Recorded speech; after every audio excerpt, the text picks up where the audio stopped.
Assalamualaikum warahmatullahi wabarakatuh. Untuk efisiensi anggaran Kementerian Agama terpotong sekitar 14 triliun rupiah. Menteri Agama Nasyidin Umar mengatakan pihaknya tengah mencari solusi agar pelaksanaan program tidak terhambat. Hal ini disampaikan Menak dalam rapat kerja dengan Komisi 8 DPR RI di Jakarta Selasa 4 Februari 2025. Insya Allah kami punya cara untuk mengatasi persoalan ini. Kami masih sangat optimis pendiri bangsa kita dulu tanpa dukungan APBN bisa berbuat banyak dan berbuat besar. Jadi jangan takut, tegas Menak. Menak menjelaskan Kementerian Agama sedang melakukan peninjauan dan penyisiran terhadap anggaran yang akan dipangkas. Anggaran yang akan dipangkas antara lain perjalanan dinas dan sejumlah item yang sudah diatur dalam instruksi Presiden dan surat edaran Menteri Keuangan. Program yang benar-benar perlu dan produktif akan tetap berjalan. Insya Allah kami akan menemukan solusi dan angka yang tepat sehingga tidak ada program yang terhambat, tegasnya. Menak juga menyebutkan bahwa tantangan ini harus dilihat sebagai peluang untuk meningkatkan efisiensi dan menciptakan opsi-opsi baru dalam pengelolaan anggaran. Dengan langkah tersebut, Menak berharap seluruh program Kementerian Agama tetap dapat berjalan efektif meskipun harus dilakukan penghematan anggaran. Sebagaimana kita tahu bersama bahwa Impres dan edaran Menteri Keuangan itu baru saja kemarin ya, minggu lalu. Jadi terlalu singkat waktu untuk membuat rincian dan untuk kita laporkan pada malam ini. Karena itu mohon maaf, walaupun sebagian bisa kami jawab pada malam ini, tapi nanti mungkin lebih sempurnanya setelah nanti waktu yang disepakati akan datang. Karena sebetulnya kami juga sudah proaktif ya Bapak-Bapak. Kami sudah membuat rincian sebetulnya semua eselon 1. Tapi temuan kami hanya baru bisa merinci sekitar 7 miliar. 7 triliun. Berarti ini masih kami harus peras lagi. Ini bukan kerjaan semalam 2 malam. Tapi besok ini kami akan konsinyering lagi Pak, bersama dengan pejabat terkait ini untuk menemukan angka yang 14 triliun itu. Dan nanti itu kami akan sampaikan kepada Komisi 8 DPR. Dan kami juga tentu mohon dukungannya untuk mengingatkan kepada para pihak bahwa Kementerian Agama ini adalah instansi vertikal. Instansi vertikal itu dari pusat sampai ke KUA. Kalau anggarannya harus dipotong perjalanan dinasnya, gimana caranya membuat semacam controlling terhadap seluruh Indonesia yang cabang-cabangnya sampai ke KUA itu. Kemudian juga perlu kami mohon juga dukungan dari Bapak-bapak dan Ibu-ibu para anggota yang kami hormati ya. Meskipun ada pemotongan atau apa istilahnya efisiensi, kami sudah rapat juga tadi pagi ya, terbatas bahwa apapun yang terjadi kita tidak boleh semangat yang kendor. Para pendiri Republik ini tanpa APBN mampu berbuat banyak. Masa cuma dipotong 14 triliun masih ada kok. Jadi justru semangat itu harus melimpah dengan adanya tantangan seperti ini. Jadi insya Allah harapan Bapak-Bapak dan Ibu-Ibu seperasaan dan sependapat dengan kita. Saya kira Bapak Presiden Prabowo dan Kementerian Keuangan bukan tanpa alasan melakukan hal seperti itu. Dan apapun kita harus mendukung. Jadi insya Allah Kementerian Agama siap dengan segala macam tantangan, termasuk juga mendengarkan saran-saran dari anggota Komisi 8. Saya kok pikir bahwa di mana ada kemauan dan semangat niat luhur, di situ pasti ada jalan. Izinkan saya menjawab sedikit yang ditanyakan oleh Bapak Ibu ya, terutama Ibu Sally. Saya kenal ada masukan-masukan Bu Seli itu bagi kami itu selalu berarti ya, karena berangkat dari sebuah data. Jadi kita semua sangat-sangat senang dengan masukan seperti ini. Kami sangat perhatikan Bu, seperti tadi belum ada memang menyangkut masalah SK, PNS dan sebagainya. Jadi memang belum ada SK-nya. Dengan demikian kalau belum ada SK-nya, belum dianggarkan di Kementerian Keuangan. Berarti memang kita belum bisa melakukan tindak lanjut sampai ada SK itu sendiri. Tapi ini menjadi pemicu buat kami untuk mencarikan jalan keluar. Karena semangat orang yang pernah dinyatakan lulus itu tentu menagih. Kemudian juga PIP dan KIP itu insya Allah kita akan perjuangkan bagaimana supaya hal itu tidak termasuk untuk diefisiensikan. Dan insya Allah di sini juga nanti kita akan banyak berbicara dengan Komisi 8. Kami sangat memahami Bapak Ibu. Saya belum pernah anggota DPR, tapi saya bisa merasakan bahwa Bapak Ibu itu juga berkeringat. Apalagi Bapak Ibu telah memberikan kontribusi yang luar biasa kepada Kementerian Agama kemarin. Dalam tempo yang sangat singkat kita bisa membuat satu keputusan yang sangat berarti. Kalau tanpa itu kita nggak mungkin bisa melaksanakan bagian awal kesuksesan haji. Kita ingin jemaah haji ini 3 kali tersenyum. Tersenyum pertama karena biayanya lebih murah. Tersenyum kedua pelayanannya lebih bagus. Dan tersenyum ketiga ketika mereka pulang, mereka menjadi nasionalis sejati seperti para jemaah haji di masa lampau. Justru para pejuang kemerdekaan itu justru didominasi oleh para kaum haji. Nah, ini yang kita harapkan. Kemudian Pak Husni percetakan Quran, Pak, ya. Jadi sebetulnya sudah selesai pembangunannya, proyeknya ya. Tinggal sekarang ini adalah penggandaannya, itu pun juga kami akan teliti lagi ya. Kemudian pasti akan dampaknya Bu Hajah Sri Bulan. Ada pasti dampaknya terhadap haji kalau ini kita lakukan efisiensi. Tapi sekali lagi, bagaimana dampak itu nanti tidak mengurangi senyuman para calon jemaah haji kita. Dan bahkan kalau perlu, kita jangan menjadikan ini sebagai alasan untuk memaafkan kelemahan-kelemahan teman-teman yang akan bertugas di sana. Ini tanggung jawab kita dan semangat kita akan menutupi semua kekurangan. Kemudian juga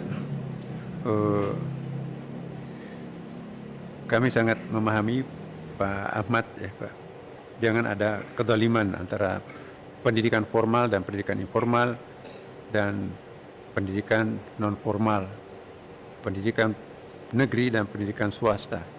Sama-sama anak bangsa, tapi kenapa harus ada diskriminasi? Ada sekolah mulai dari tanahnya dibelikan negara, bangunannya dibangunkan negara, gurunya diangkat oleh negara, perpustakaannya dibelikan oleh negara, tapi di seberang jalan swasta, yayasannya, ya, dan anak muridnya. Bocor. Kurang keras Pak Menteri.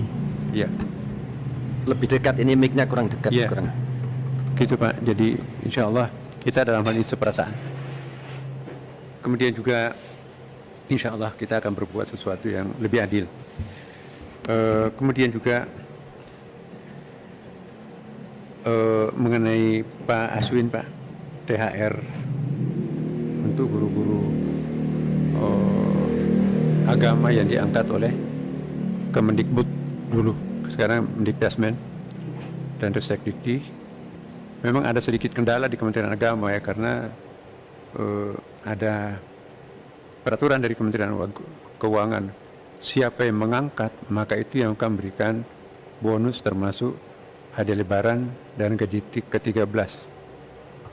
Ia mengangkat guru agama di sekolah umum itu adalah Kemendikbud, tapi di sana nggak dikasih. Nggak tahu apakah mengharapkan Kementerian Agama yang kasih, tapi kami juga tidak punya nomenklatur untuk memberikan gaji ke-13 dan bonusnya yang tidak jumlahnya sedikit itu. Nah, ini juga merupakan PR kami ya, sebagai Menteri baru akan segera melobi para pihak, dan kami sudah membuktikan satu poin. Kami melobi pihak Dikdasmen kan selama ini kan menyerahkan sepenuhnya pembinaannya ke Kementerian Agama, padahal mereka yang angkat. Jadi kami diskusi dengan Pak Menteri, kami didampingi dengan dirjen kami, mereka didampingi oleh dirjen mereka. Disepakati bahwa biaya untuk pelatihannya itu, PKN itu adalah Dikdasmen. Jadi insya Allah pengantrian nanti itu akan semakin pendek dengan adanya bantuan keuangan dari Dikdasmen, karena itu adalah haknya mereka. Kemudian juga sangat kami juga tahu banyak kumpul kebo di sekitar kampus. Tentu bukan hanya Kementerian Pendidikan Tinggi Kementerian Agama saja, tapi kalau saya tidak salah itu ada majalah yang angkat kemarin ya, bagaimana kumpul kebo itu di mana-mana. Jadi ini suatu hal yang sangat memprihatinkan Kementerian Agama, walaupun itu bukan dari lingkungan Kementerian Agama, tetapi itu pelanggaran moral yang sangat memprihatinkan. Karena itu kami kemarin juga mengumpulkan beberapa tokoh-tokoh masyarakat. Isu seperti ini gimana mengatasinya, sama dengan kejahatan seksual di lingkungan pondok pesantren, itu mencoreng muka kita. Inilah yang sering saya sampaikan juga ya, bahwa semakin berjarak antara kementerian, semakin berjarak antara umat dengan pemeluknya, maka itu semakin berat PR-nya Kementerian Agama. Bahkan ukuran kesuksesannya itu tidak hanya mempertanggungjawabkan anggaran, tapi bagaimana umat semakin menyatu dengan agamanya, maka itu ukuran kesuksesan kami sebagai pimpinan Kementerian Agama. Jadi ada ukuran ekstra yang kami harus jalani. Kemudian juga Pak Gus Hanim. Jadi ini banyak sekali masukannya Pak, ini kami akan catat semua ya. Itu sangat penting buat kami semuanya. Dan lobby-lobby juga ternyata satu hal yang sangat penting itu kita lakukan. Banyak sekali kita bisa selesaikan persoalan itu melalui lobby-lobby. Dan mungkin selama ini kita agak kurang, sehingga baru kami 3 bulan tapi kami bisa menyelesaikan beberapa persoalan yang sangat prinsip ya. Kemudian juga betul concern kami juga kalau sampai BOS itu akan diefisiensikan, maka ya kita harus mencari jalan keluar. Apakah jalan keluarnya dari pihak kami atau jalan keluarnya dari pihak dan masyarakat yang terdampak. Kita tidak boleh berhenti berpikir bagaimana menyelesaikan setiap persoalan yang muncul sebagai akibat sebuah kebijakan. Karena kalau ini kita lihat, hanya kita bisa membayar BOS 3 bulan. Setelah 3 bulan itu nanti kami akan ada masalah. Maka itu masih ada waktu 3 bulan, kita akan mencoba berpikir kira-kira faktor mana yang harus kita efisienkan. Ya, kita harus berani berpikir ulang juga. Terus terang Pak Komisi 8, Bapak kami pribadi juga ini sudah terlanjur melontarkan ada 4 isu yang kami akan kembangkan di Kementerian Agama. Ini mungkin adalah visi kami ke depan. Pertama adalah kami melontarkan istilah untuk memperkenalkan kurikulum cinta ya. Apa jadinya kalau anak kita sejak SD, sejak TK diajari perbedaan, diajari kebencian. Setiap guru agama apapun agamanya mengatakan agama kami yang paling benar, yang lainnya sesat dan seterusnya. Jadi anak-anak kita itu terdoktrin sesuatu perbedaan bahkan kebencian satu sama lain. Akhirnya akan terjadi semacam toleransi semu di dalam masyarakat kita yang plural seperti ini bahaya. Maka itu kami akan mencoba menciptakan suatu kurikulum cinta ya, bagaimana supaya membedakan antara koeksistensi dengan toleransi. Koeksistensi Anda di situ, kami di sini, di sana Anda, sama-sama tidak saling mengganggu, itu toleransi biasa itu. Tapi toleransi sejati itu di sana Anda, di sini kami, di situ juga, tapi ada cinta yang mengikat antara satu sama lain. Cinta sebagai sesama kemanusiaan, cinta sebagai sesama warga negara, dan ternyata itu bisa kita perbaiki melalui perubahan sistem kurikulum dan melekat nanti juga buku-buku bacaannya. Tentu tidak akan menyamakan antara satu agama dengan agama yang lain, tapi ada melting pot yang kita akan ciptakan. Kemudian yang kedua juga adalah pentingnya kita memperdalam konsep moderasi atau lebih sering, saya dengan Pak Wamen lebih sering menggunakan istilah kerukunan ya Pak Wamen. Kemudian juga yang ketiga adalah kami mesti menganggap bahwa nasionalisme itu sangat penting. Saya prihatin, jangan-jangan nanti anak-anak masa depan kita itu hanya kepalanya mirip Indonesia, tapi isi kepalanya sudah mirip dengan negara-negara lain. Padahal kita lihat Cina, Jepang mencapai kemodernan, tapi tetap berpegang teguh kepada kearifan lokalnya masing-masing. Dan ini perlu kami juga tawarkan kepada Menteri Kebudayaan dan Diknas. Ini harus menjadi PR nasional kita. Ironisnya negara plural seperti ini kita belum punya konsep strategi kebudayaan yang sangat kuat. Nah, biarlah kami dari Kementerian Agama mencoba melihat perspektif ini. Dan yang keempat adalah betapa pentingnya menggunakan bahasa agama di dalam melestarikan lingkungan hidup yang selama ini sangat-sangat krisis. Dan ini sangat diapresiasi oleh lembaga-lembaga internasional. Hampir setiap hari kami menerima dubes-dubes luar negeri karena menanggapi pernyataan-pernyataan kami, Pak. Ini menindaklanjuti deklarasi Paus kemarin di Istiqlal, ya. Jadi ternyata ini membuahkan suatu hal yang sangat penting, betapa bahasa agama itu satu-satunya kemungkinan yang paling efektif bisa mencegah kerusakan lingkungan, kerusakan alam dan planet yang sekarang ini mengancam dunia. Tetapi dengan adanya penyederhanaan anggaran seperti ini, maka nggak tahu nanti bagaimana caranya lah. Apakah kami akan melobi luar negeri juga, dan insya Allah pokoknya di mana ada kemauan di situ pasti ada jalan. Kemudian juga teman-teman Bapak Ibu sekalian, mungkin tidak mesti harus ada pertemuan formal seperti ini, karena kami secara pribadi dan teman-teman di sini menganggap bahwa ada persenyawaan antara anggota Komisi 8 dengan kami di Kementerian Agama ini dalam melihat suatu objek yang sama. Kami mendapatkan banyak sekali masukan berharga dari para kader-kader bangsa yang ya saya sering kagum sama ibu-ibu di tempat lain tuh kayak asal bicara ya, tapi ibu-ibu kita di Komisi 8 ini Masya Allah, ini bukan karena di depan ibu ya, di tempat lain juga kami mengagumi ibu-ibu, bapak-bapak. Nah, maka itu kita sangat beruntung ya punya rekan di Komisi 8 ini punya visi yang sama. Kemudian juga iya, selebihnya kami akan tanggapi dalam bentuk tertulis ya. Bahkan mungkin nanti Pak, kalau perlu kami juga lampirkan apa-apa yang kira-kira yang perlu Bapak Ibu butuhkan untuk memberikan penjelasan terhadap permintaan tadi itu ya. Dalam bidang apa nanti kita akan lakukan efisiensi,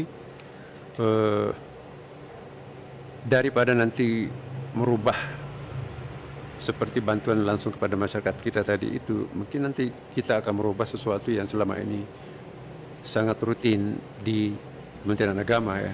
Jadi bersama teman-teman kami di sini nanti kami akan menyisir betul Pak Wamen, pengalamannya juga di DPR dan di mana-mana ya, kami akan mencoba untuk menyisir seperti apa nanti yang kita akan lakukan.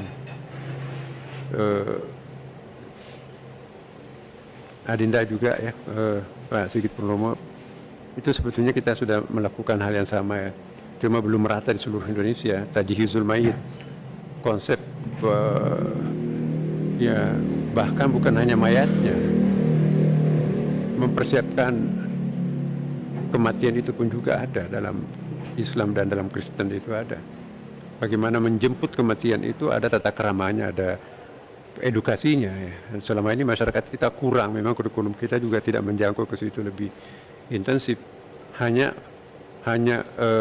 pondok pesantren yang mempelajarinya, mestinya juga itu juga dipelajari oleh sekolah-sekolah umum, karena semuanya orang mati kan, jadi pasti persiapan kematian itu harus ada ya.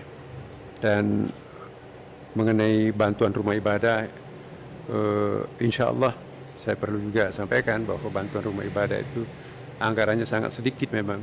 Kalau waktu saya dulu ada 30 poin titik di antara 800.000 masjid, hanya 30 anggaran renovasi. Kenapa kok seperti itu? Karena Bimas Islam itu anggarannya memang sangat kecil dibandingkan dengan pendidikan Islam. Jadi itulah kondisi APBN kita. Tapi kita bersyukur meskipun anggarannya kurang, tapi tetap masjid semakin kincolong, gereja semakin kincolong di mana-mana di Indonesia. Ada kebangkitan agama-agama di Indonesia, bukan hanya kebangkitan Islam. Bagi kami adalah suatu angin segar kalau semua umat beragama itu memperdalam agamanya masing-masing. Maka mungkin pada saatnya polisi tidak terlalu banyak diperlukan. Kenapa? Karena di dalam hati setiap orang sudah ada polisinya kan. Nah inilah target kita semuanya. Mudah-mudahan pemikiran besar seperti ini bisa kita lahirkan di bumi yang tercinta kita ini. Terima kasih. Assalamualaikum warahmatullahi wabarakatuh. Waalaikumsalam warahmatullahi wabarakatuh. Kita perpanjang dulu menjadi 21.30. Untuk kami senang mendengarkan penjelasan Pak Menteri baik di dalam raker maupun di Kementerian Agama maupun di publik bahwa toleransi, pluralisme kita tidak hanya berbasis kemanusiaan tetapi itu bagian dari perintah agama. Dan kita menikmati sampai sekarang siapapun pemimpin negara selalu bercerita di dunia bahwa kita patut menjadi contoh karena kita bisa berdamai dengan siapapun, agama apapun. Kalau begitu pernyataannya mestinya Kementerian Agama ini mendapat perhatian yang mesti ada pemihakan karena lahirnya pemikiran dan sikap toleransi itu dibina sejak awal dari pandangan agama. Nah, karena itu pikiran-pikiran para teman tadi itu di mana dituangkan dengan keterbatasan anggaran. Saya yakin Pak Menteri bila kita bisa melaksanakan ini dengan baik, Kementerian Agama akan mendapat perhatian, mungkin saja mengembalikan anggaran seperti semula dan bahkan bisa akan ada tambahan. Untuk awal pemerintahan ini atau kepemimpinan Pak Profesor Kiai Nazarudin, kita berbangga, ya seperti yang disampaikan oleh para anggota, ya, terbaiklah kinerjanya. Kalau anggaran sudah dipotong, ya, kalau efisiensi kan agak kabur pemahamannya. Kalau dipotong itu artinya dikurangi, masih bisa kita lakukan akselerasi program. Itu saya kira kita akan mendapat perhatian. Karena itu komitmen ini kita akan mendukung. Kalau bahasa agamanya seperti itu yang kita sampaikan ke berbagai belahan dunia atau negara, mestinya kita punya anggaran yang baik, Pak Menteri. Jadi sekolah-sekolah swasta yang punya peranan sampai sekarang belum mendapat perhatian yang layak, padahal menyelesaikan tugas negara. Pesantren, sekolah-sekolah lain, kan tidak akan ada toleransi kalau tidak paham agama. Kitab kuningnya tidak ada, landasannya di mana. Tapi pesantrennya sampai sekarang, undang-undangnya sudah ada. Ya landasannya sudah cukup, tapi sampai sekarang nggak bisa kita nikmati. Kita belum bergeser ke pendidikan agama yang lain. Saya kira mari kita tetap tekun, ya gigih melaksanakan. Saya yakin pemerintah akan punya perhatian di Kementerian Agama. Selama ini pihak lain yang sejenis bisa membawa KIP di dalam tasnya mencari siapa penerima. Kita mengusulkan yang layak menerima, itu pun tidak bisa. Kali ini saya yakin ini bisa diselesaikan dengan lobby. Lobbynya dengan menteri kita yang sekarang ini saya yakin itu bisa kita lakukan. Karena yang akan menerima KIP ini PIP di lapangan. Ternyata ya, sangat menunggu Pak. Itu dapil-dapil para anggota yang ada di lapangan. Kami kira kita masuk ke kesimpulan.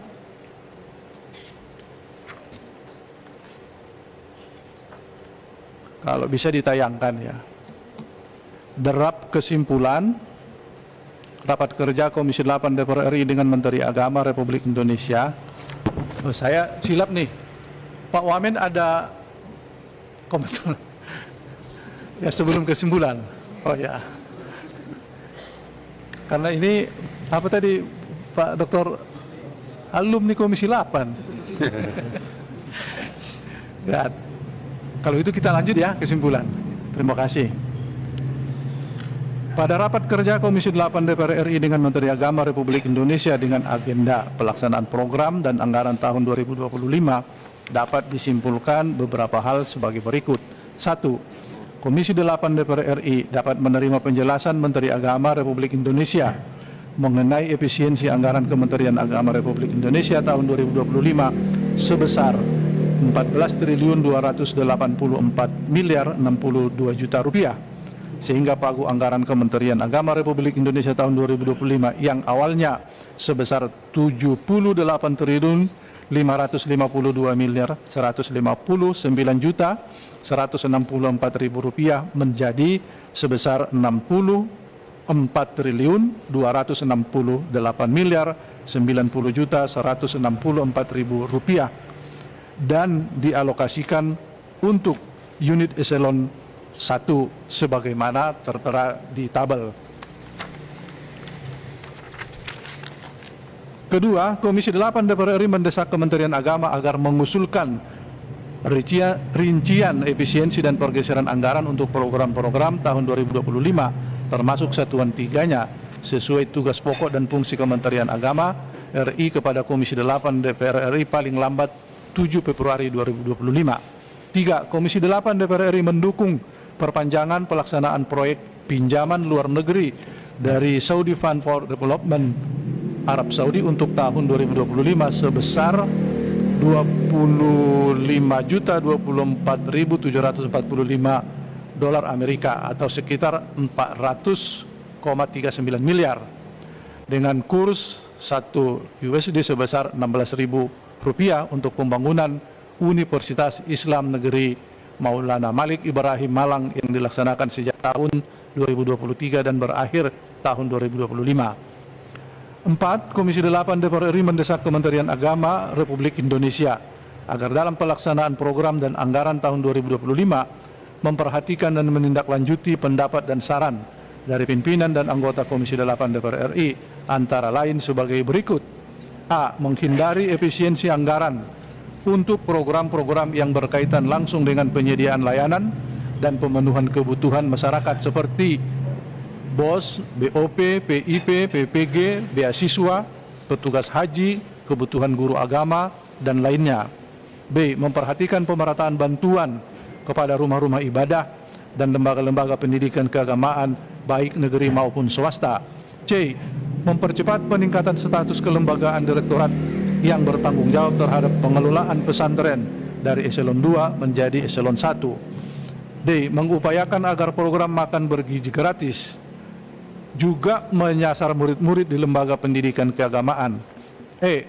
Meningkatkan koordinasi dengan Kementerian Imigrasi dan Pemasyarakatan RI untuk mencegah lolosnya pemegang visa ziarah dan visa pekerja ke Arab Saudi menjelang pelaksanaan ibadah haji.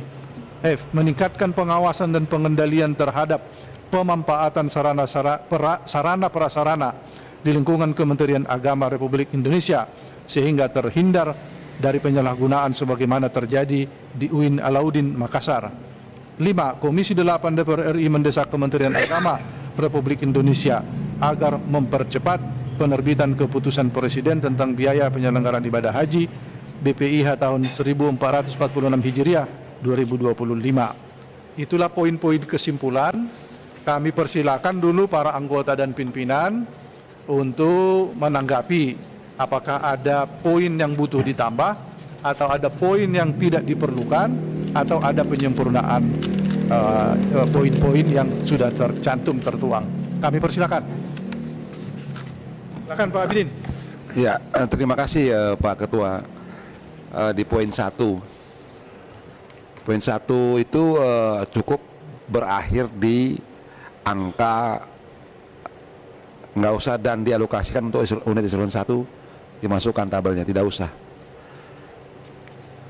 Ya. Kenapa tidak usah? Karena kita mungkin saja nanti akan melihat secara keseluruhan kan.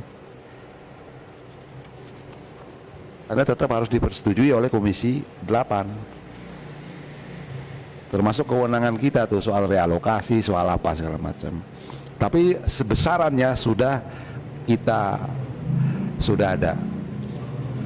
Ya, karena apa? Karena kan tanggal 7 itu kan akan diusulkan yang itu tadi.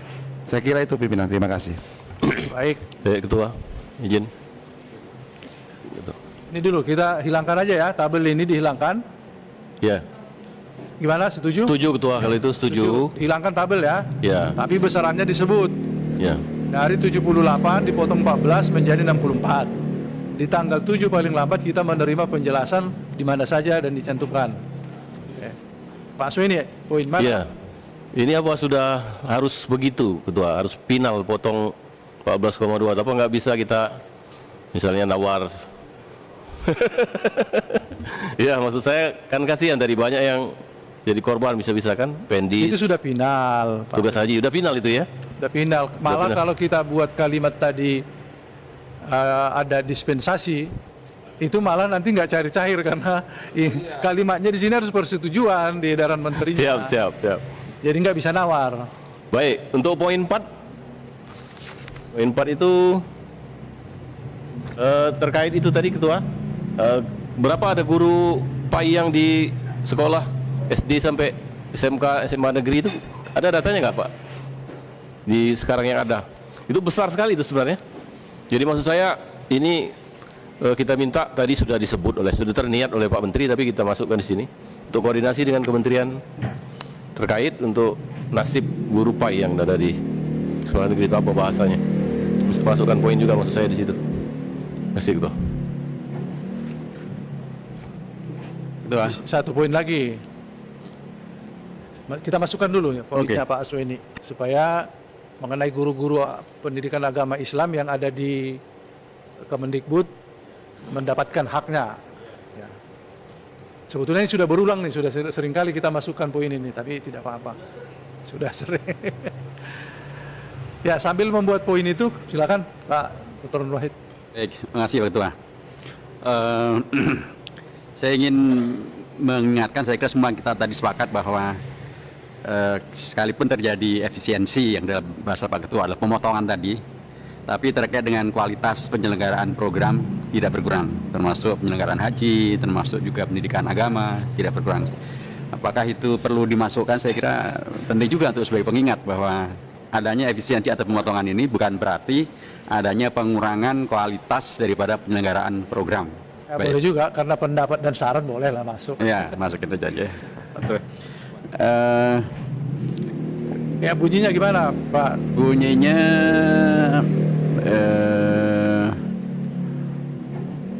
sebentar. Dalam hal efisiensi anggaran. Dalam hal terjadinya efisiensi anggaran, Ya. agar tidak mengurangi Tidak kualitas mengurangi kualitas pelayanan. pelayanan dan pelaksanaan program utama dari Kementerian Agama seperti tentang pendidikan agama Islam maupun yang lainnya dan penyelenggaraan haji gitu.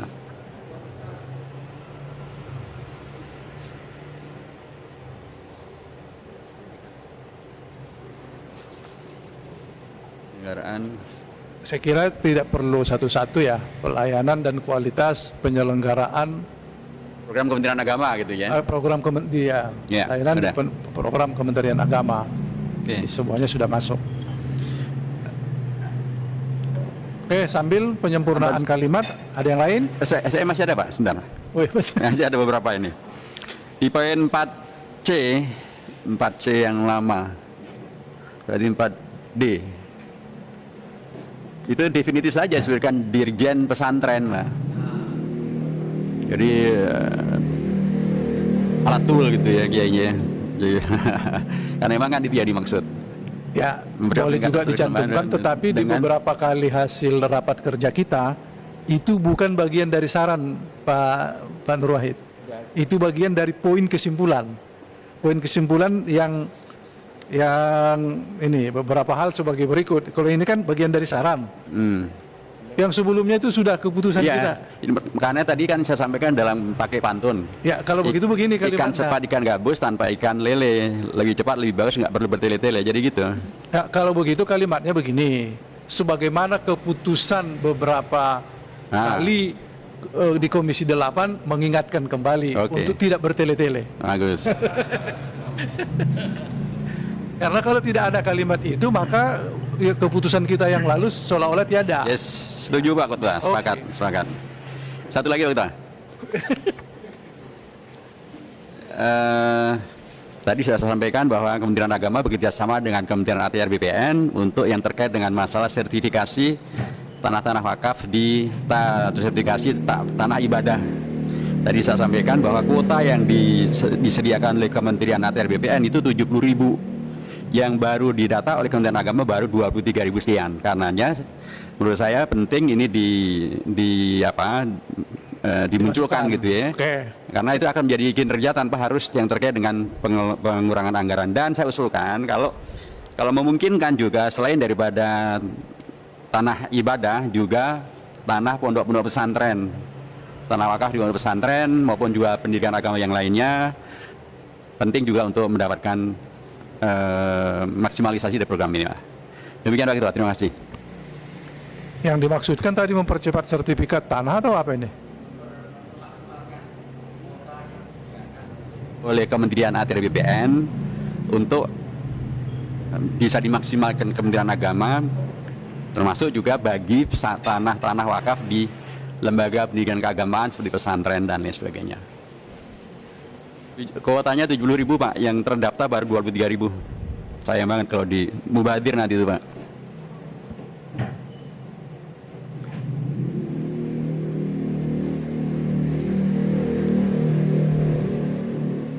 Apa itu? Bukan untuk mempercepat sertifikasi, untuk memanfaatkan maksimal kuota yang tersedia.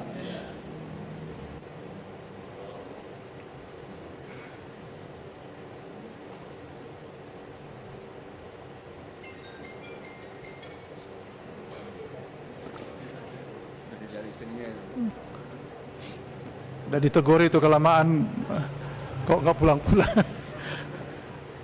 Kasih tunjuk masih raker gitu. Bapak udah mencari-cari nih.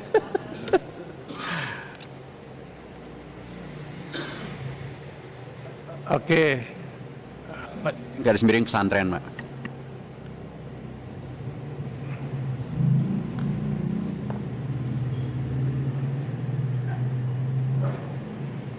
Garis miring pesantren.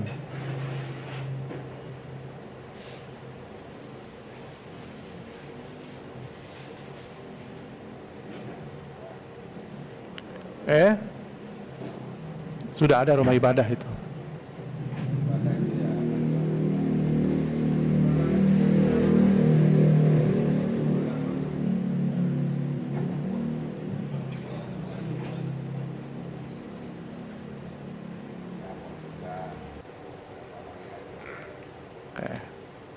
Oke, masih ada usulan?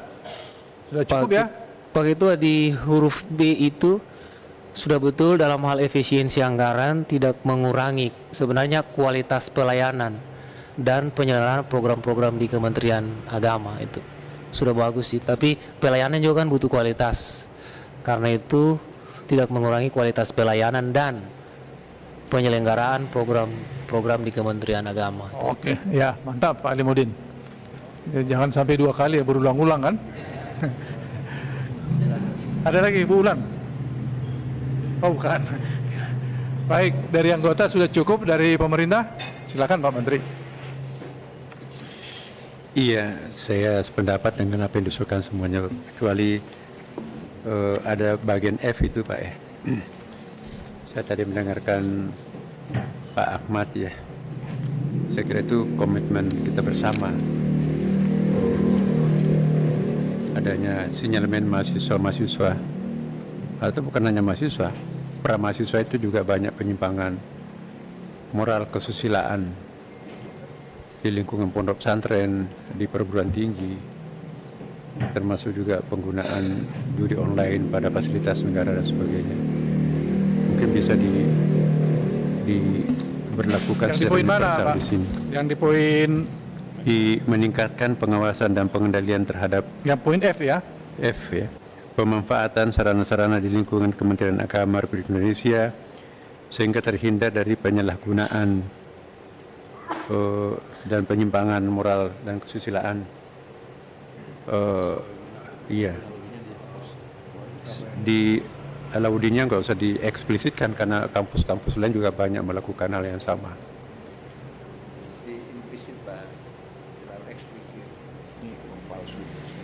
Iya. Penyalahgunaan dan penyimpangan moral. Etika, kesusilaan dan penyimpangan moral. karena sinyalemen itu Pak di kampus-kampus, di asrama-asrama itu pengawasannya harus memang ditingkatkan itu.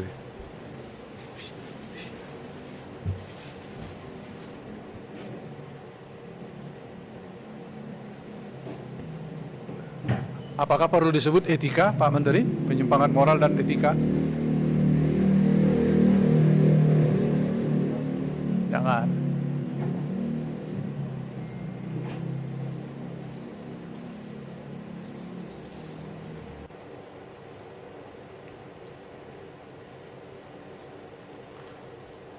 Kenapa ada bahasa serta belum ada dannya?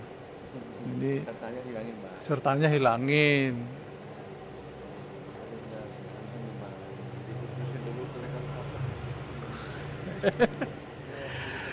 Ya, baik. Saya mengusulkan poin kelima ini Komisi 8 mendesak tidak perlu karena sudah selesai nih.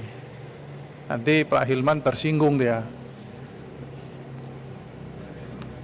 Pak Hilman, ini Pak Hilman dibela kok. Poin kelima ini tidak penting dicantumkan. Urusan mendesak Kementerian Agama agar mempercepat penerbitan keputusan Presiden. Sudah, kami tadi sudah memantau, sudah ada di Setnek dan segera akan terbit. Itu lagi Pak, ini bagian F ya. Bagian F. Bukan hanya PAI, guru agama Islam, tapi juga guru agama-agama lain juga. Oh ya, dan guru agama lainnya.